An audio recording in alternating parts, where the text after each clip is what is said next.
Well, once the search for the missing plane resumes, investigators will be looking for clues and for answers. What caused it to lose communication? And if it went down, how? To take us through the steps of an airline investigation, let's turn to Nick Stoss. He's a former director of air investigations for the Transportation Safety Board of Canada, and he joins us now from Ottawa. Nick, thanks for taking the time to speak with us. So take us through what investigators are doing at this early stage. Okay, I think it's important to understand the concept of a safety investigation after an accident like this, and effectively the ICAO, the International Civil Aviation Organization, basically is responsible for communicating flight standards across the world to all the UN states.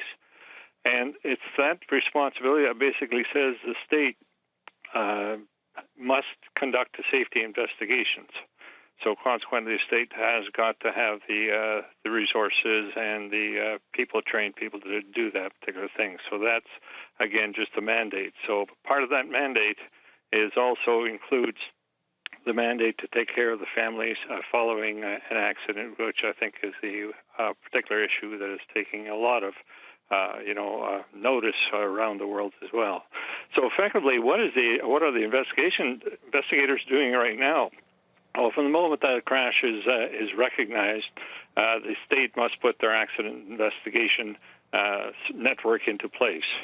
And that particular network in place right now, until any evidence is brought up, is for the state to collect all the perishable information. And this would be not only the state conducting the investigation, but all the other states involved as well. So effectively what they're doing right now is collecting all the records from the aircraft, its maintenance records.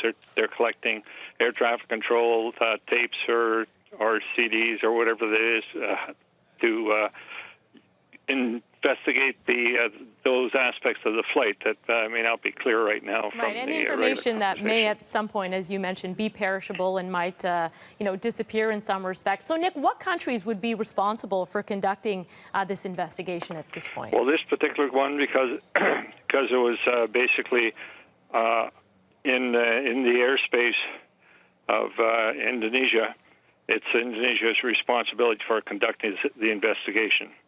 Mm-hmm. And so what will investigators be focusing on going forward in the coming days, in the coming hours even? Well, in addition to trying to collect all the information they can find as well, they would probably have to look at their investigations teams to see if they have all the expertise required of them. And in this particular case, the Indonesian government would likely invite other states in to conduct the investigation with them. Particular note to the fact is that the aircraft was registered in Malaysia, I believe it was, but in fact the country, Indonesia, would be effectively calling on the French investigation authorities and other investigation authorities that could help them conduct the investigation. Mm-hmm.